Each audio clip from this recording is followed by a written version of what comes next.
BJP নেত্রী অচেনা মজুমদার, উত্তর চব্বিশ পরগনা জেলার কৃষ্ণেন্দু মুখার্জি, বসিরহাট সাংগঠনিক জেলা সভাপতি তাপস ঘোষ ও একাধিক বিজেপি নেতৃত্ব ডেপুটেশন দেওয়ার জন্য সন্দেশখালী থানার উদ্দেশ্যে রওনা দেয়। 144 ধারা জারি হওয়ার কারণে তাদেরকে মাঝপথে আটকে দেয় পুলিশ প্রশাসন। সন্দেশখালীতে ঢুকতে দেওয়া হয়নি তাদেরকে।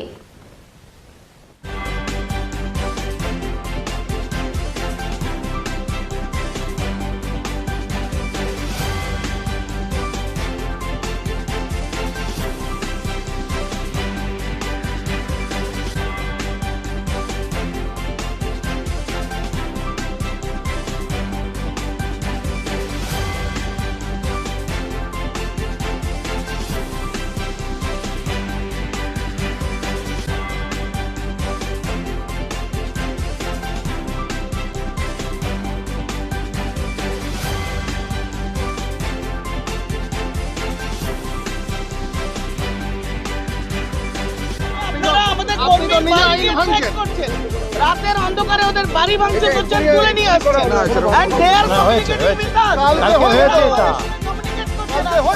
আমাদের কার্যকর্তারা ভয় পাচ্ছে, তাদের পাশে আমাদের দাঁড়াতে হবে। Officer, you let me know আমরা কোন বেআইনি কাজটা করেছি। লেট মি নো, আমরা সিম্পলি 4-5 জন যাব টু দা পুলিশ স্টেশন। আপনার 144 এর মধ্যে যেটা আছে সেটাই করুন না, আমরা 4 জন যাব না তো, 4 জন এলাও আছে তো, 4 জন 5 জন এলাও আছে তো, আমার সঙ্গে আপনারা চলুন, আমাদের সঙ্গে আপনারা চলুন।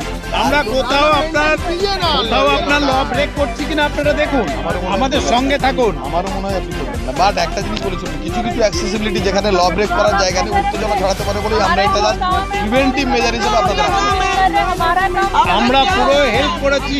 আমরা গতকালকে আপনারা কোনো আন্দোলনে করেননি, মেজার হিসেবে নিচ্ছেন। আমরা এলাম আজকে করে দিলাম 144। আমরা কোথায় আমাদের কথা বললেই ডেট রয়েছে, কবে ডেট কবে রয়েছে? কখনো বলে না আপনি এই রাস্তা আটকে এখানে আটকে। This is not the place, no location. আইনি ভাবে আটকাচ্ছে। This is not lawful. Let me know আপনি কোথায় আইনে চলছে।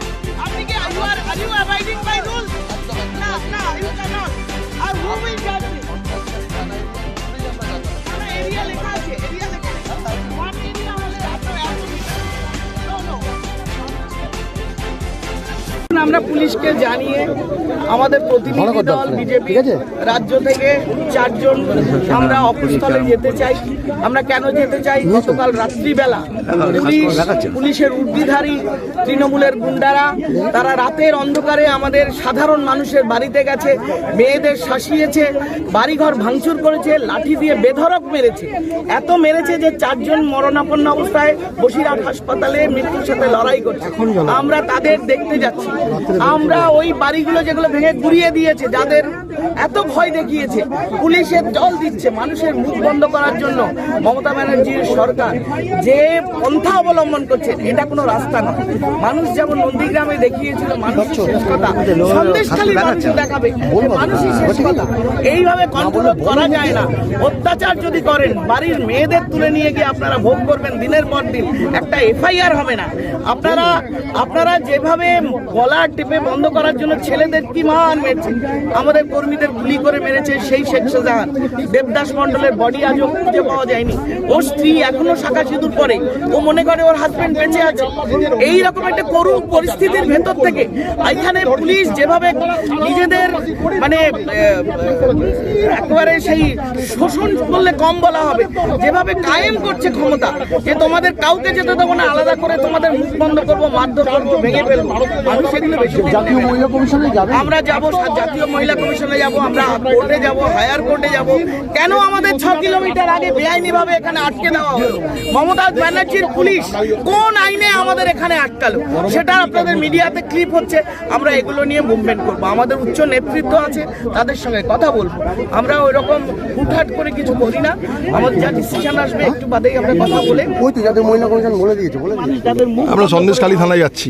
সন্দেশখালী থানা আমরা আমাদের রাজ্যের আমাদের এই জোনের কনভেনার সঞ্জয় দা আছেন, রাজ্য আমাদের জেলার সভাপতি রয়েছেন, অর্চনাদি রয়েছেন। আমরা আজকে এই প্ল্যানিং করেছিলাম এখানে যাওয়ার, রাস্তায় আটকে দিয়েছে অবৈধভাবে, বেআইনিভাবে। 144 ধারা আছে, 5 জনের কম যাওয়া যাবে। আমরা 4 জন যেতে গেছি, সেখানেও প্রবলেম, সেখানেও যেতে দেবে না। নিয়ম আইন খালি ভারতীয় জনতা পার্টির কার্যকর্তাদের উপর। আর এই বীরপুঙ্গব পুলিশ যাদের নামে অভিযোগ, যাদের নামে গ্রামবাসীদের অভিযোগ, তাদের কাউকে পাচ্ছে না, খুঁজে পাচ্ছে না এখনো পর্যন্ত। আর সাধারণ কার্যকর্তা, সাধারণ কর্মী, গ্রামবাসীদের উপর অত্যাচার, রাতের অন্ধকারে ব্যাপক অত্যাচার, পুলিশ বাড়ি ভারী ভাঙচুর। এখনো পর্যন্ত 3 জন হসপিটালাইজ রয়েছে, 2 জন মহিলা, 1 ছেলে। যাচ্ছে তাই কাণ্ড, যাচ্ছে তাই। পুলিশ তাদের নামে এফআইআর করেছে বলছে, কিন্তু এখনো তাদেরকে গ্রেফতার করতে পারছে না। কিন্তু পুলিশ হ্যাঁ অবশ্যই সিধুলিয়াতে করেছে, তো সিধুলিয়াতে কাল করেছে।